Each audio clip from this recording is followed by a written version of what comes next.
Эл кантип мамлекеттик кадрларды тандайт?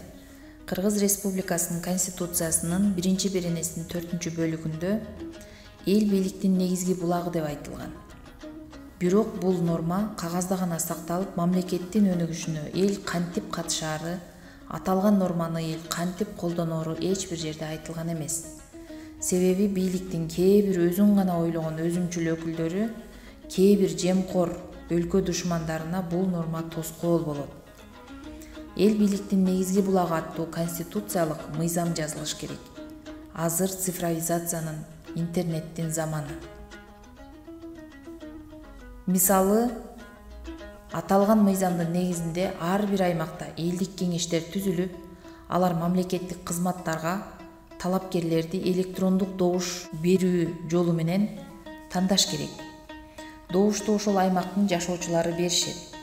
Электрондук добуштун жыйынтыгы менен элдик кеңеш кызматка дайындоо боюнча буйрук чыгарат. Ошентип байманаптар, алардын балдары, акчалуу бандиттер, жогорку бийлик өкүлдөрүнүн кудалары, туугандары, балдары мамлекеттик башкаруудан оолак болушат. Бул схема коррупцияга белчеден баткан сот системасына дагы кириш керек. Мисалы, азыр бизде мыйзам бузган соттордун үстүнөн карай турган соттор кеңеши бар. Бирок ал кеңештин мүчөлөрү баардыгы эле ошол системанын өкүлдөрү. Башкача айтканда, иштеп жаткан соттор. Алар бири-бири менен бир тууган болуп калышкан.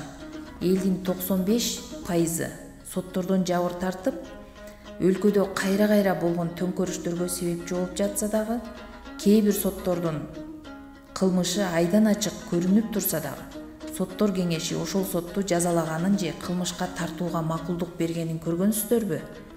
Жок. Соттор кеңеши жаза берсе дагы, макулдук берсе дагы, жогоруда отурган таасирдүү чиновниктин буйругу менен болот. Ошол себептен соттор мыйзамды уруу ойнобой, каалагандай чечим чыгарышат. Эгерде соттор кеңеши эл тарабынан түзүлгөн болсо, жоопко тартылсын, кызматынан кетсин деген маселелерди эл чечет.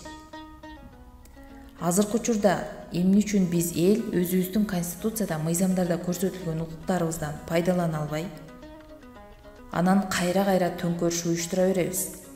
Өлкөдө майлуу сүттүү мамлекеттик кызматтар базарда сатылгандай сатылып жатат. Анан эч нерсе кылбай эле оппозиция болуп, аларды жамандайбыз. Же биз бирөөсүн кетирип, экинчисин алып келген жыйынтык бербейт. Ушундай кыймыл аракетибиз менен улам бир алдамчы кланды үй бүлөсү менен, кудасы өк дос туугандары менен байытып жатабыз. Урматтуу мекендештер, эгер сиздер ушул идеяны макул көрсөңүздөр, бийликти кеттебейле, жамандабайлы, жөн гана өлкөнү өзүбүз башкаралы. Ал үчүн биздин бир эле ынтымагыбыз керек. Биз менен байланышыңыздар, элдик кеңештер түзүп, жер-жерлерде чечим кабыл алалы.